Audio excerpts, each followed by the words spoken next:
The morning in the mountains began quietly. A soft mist was slowly disappearing above the forest. Drops of morning dew were still shining on the grass, and the first rays of sunlight were breaking through the old spruce trees. Jack walked along a familiar trail. An old basket hung over his shoulder. A wooden walking stick was in his hand. And beside him, as always, walked his loyal dog, Moss. They had been walking these forests together for many years. Moss knew every path. He knew every place where Jack liked to stop and rest. And somehow, he always knew where the mushrooms were hiding. But this morning, Jack walked slower than usual. Ever since the day he found that giant porcini mushroom, something inside him had changed. That mushroom was not just a discovery. It stood there in the forest, like an old wise guardian. Huge, strong, beautiful. And that day, Jack thought, maybe not everything we find in life is meant to be taken. So he left it there. Let it grow. Let someone else discover that miracle one day. Since then, Jack started looking around more, not just down at the forest floor. He listened to the woods. He noticed things he had ignored before. The wind whispering through the trees, a woodpecker knocking somewhere far away.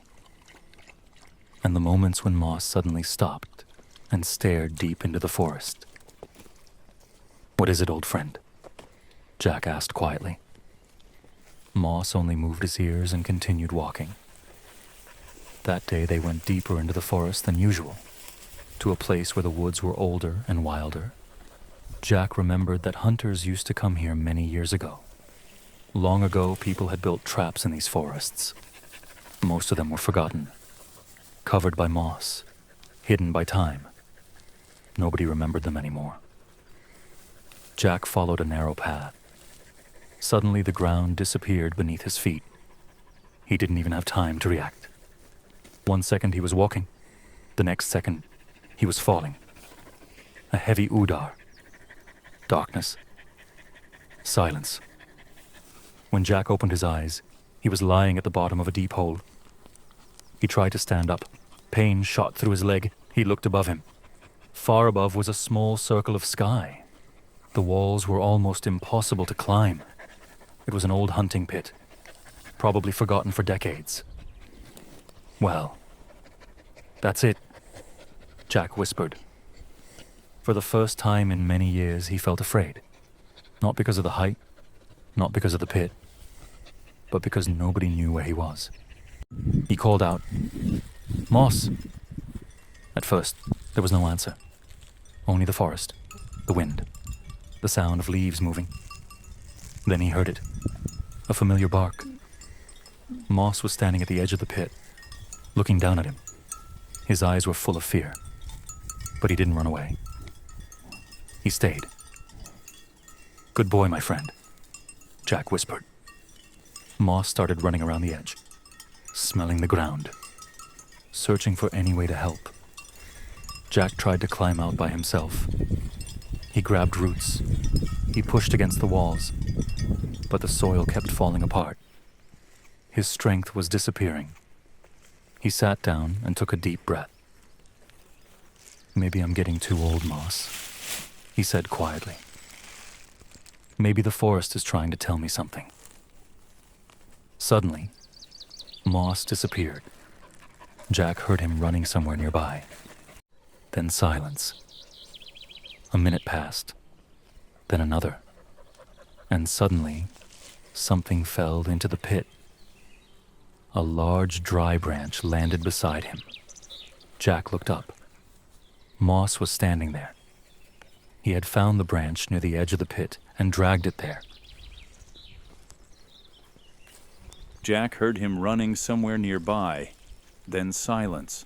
A minute passed, then another, and suddenly, something fell into the pit. A large dry branch landed beside him. Jack looked up.